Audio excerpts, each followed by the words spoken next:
recorte, na verdade, justamente para perceber o que significou, né, para o mundo, de uma forma geral, ocidental, pelo menos, esse século XIX. Aí eu tive que voltar um pouquinho lá no século XVIII.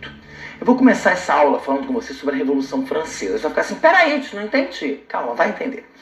Não é porque a gente tem que ver, na verdade, que a gente está completando aqui um longo processo, né, que eu poderia falar que começou lá nas revoluções inglesas do século XVII, que é um processo de transição que vai levar à transição de uma idade moderna para a idade contemporânea. Como assim, teacher?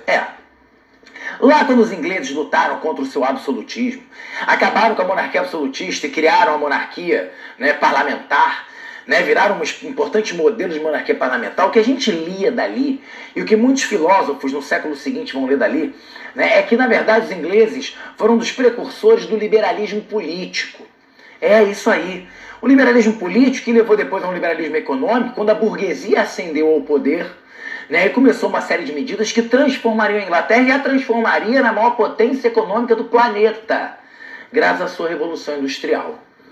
Pois é, aí veio o século XVIII, e aí os iluministas, né, aqueles filósofos, aqueles homens que observavam o mundo claramente, né, influenciados pelos acontecimentos na Inglaterra, né, o mundo estava influenciado por aquilo, percebia aquilo de alguma forma, embora tenha sido algo muito restrito à Inglaterra, né, lembre-se que a Inglaterra está afastada da Europa, ela não faz parte dessa Europa continental, mas é lógico, está todo mundo vendo aquilo ali, e aquele princípio liberal vai influenciar esses homens. Né? E aí vem um forte discurso ali, né, de crítica ao absolutismo, crítica ao século das luzes, crítica à sociedade aristocrática de privilégios, crítica ao mercantilismo, crítica ao clericalismo.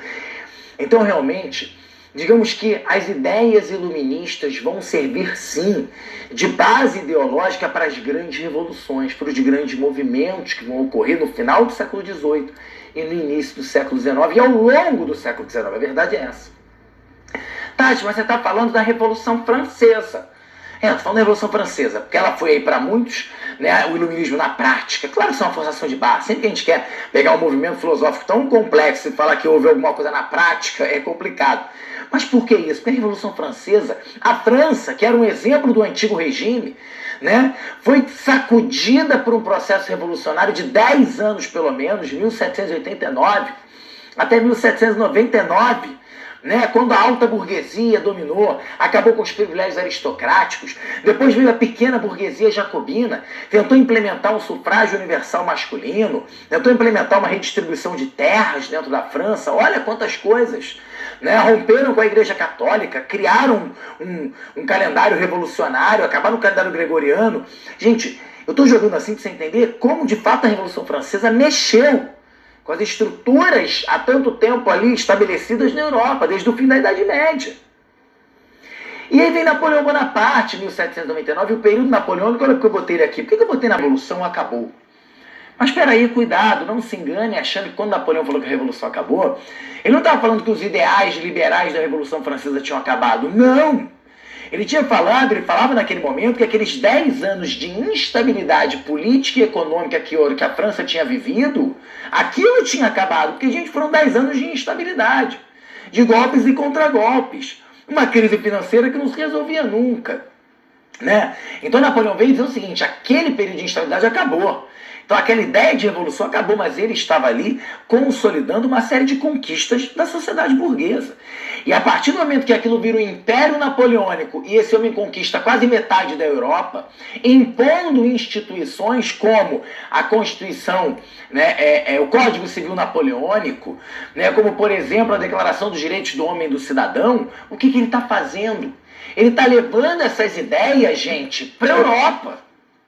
Queira a Europa ou não, ele está levando quase que na marra, graças a conquistas militares, a alianças, ele está levando isso para essa Europa.